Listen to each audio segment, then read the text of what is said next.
Boa tarde a todos. Meu nome é Bruno Rafael Derro Vieira.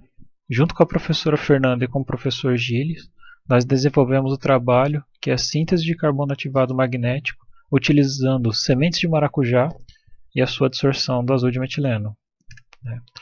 Inicialmente vou falar um pouco do maracujá e a sua indústria.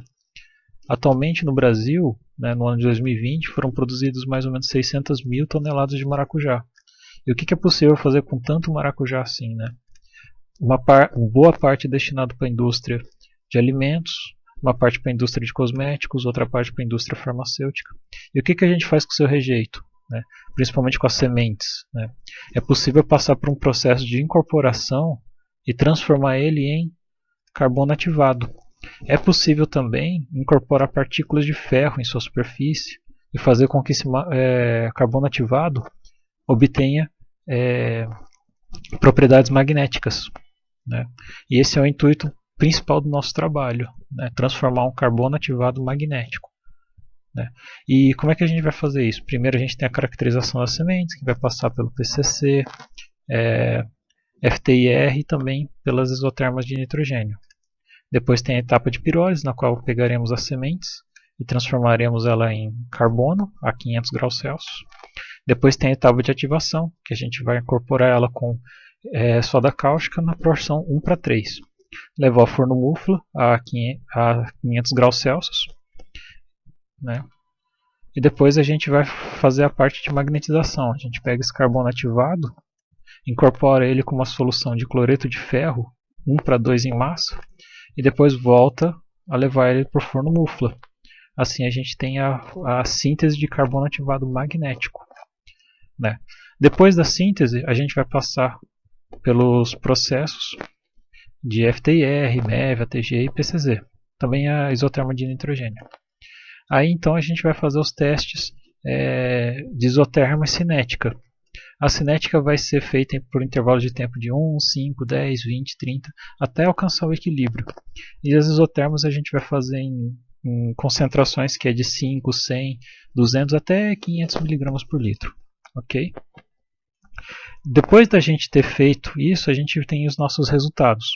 Então, inicialmente eu vou começar pelas isotermas de nitrogênio, ou a fisiosorção de nitrogênio. Então, aqui nessa parte embaixo, a gente vê que praticamente não teve nenhuma adsorção de nitrogênio das sementes. E depois da ativação e até da magnetização, já houve uma adsorção de nitrogênio. Então isso aqui é o suficiente para falar que a transformação das sementes de maracujá em carbono ativado foi bem sucedida. E o próximo passo é identificar que tipo de adsorvente é esse.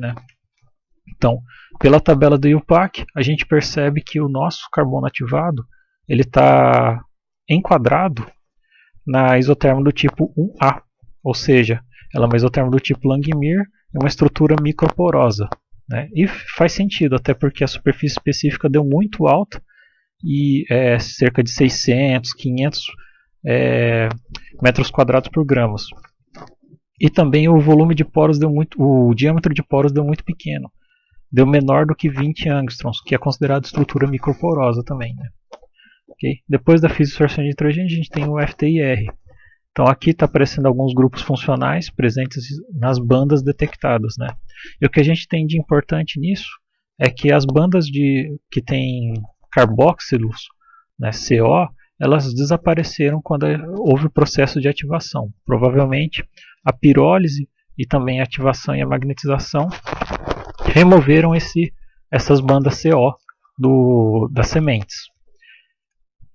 Depois a gente percebe que aconteceu alguns grupos alcenos aqui, então ligações C estiradas, principalmente, e a gente também percebe um certo grupo carboxílico, bem nessa banda aqui, provavelmente é pela adição de cloro devido ao agente magnetizador, que é a solução de ferro cloreto. Então colocou um agente que tem a tendência um pouquinho mais ácida, apareceu um carboxilo aqui, um óxido aqui. E, claro, a banda é mais sensível, Então a gente percebe a detecção do ferro, que é bem ali, e um pouquinho de quartzo, Provavelmente deve ser alguma impureza das sementes presentes no meio, Okay. Depois temos o nosso PCZ, né? Inicialmente aqui na figura à esquerda, a gente percebe que as sementes ela tem um PCZ um pouquinho maior do que os processos de ativação, né? Então, o Ca e o Cam, né, o carbono ativado e o carbono ativado magnético, eles tiveram uma redução do seu PCZ depois da ativação.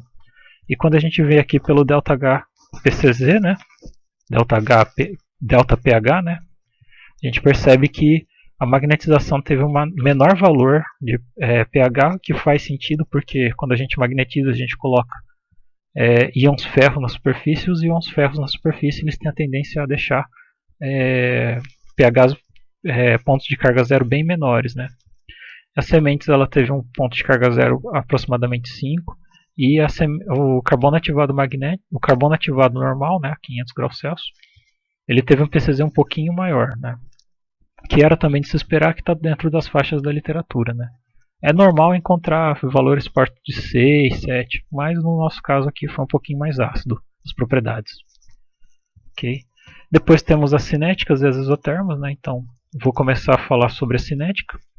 Então, inicialmente a gente percebe aqui que o carbono ativado ele teve o melhor desempenho de todos, né? Então ele teve o maior patamar, teve até uma curva bem bonita aqui esboçada.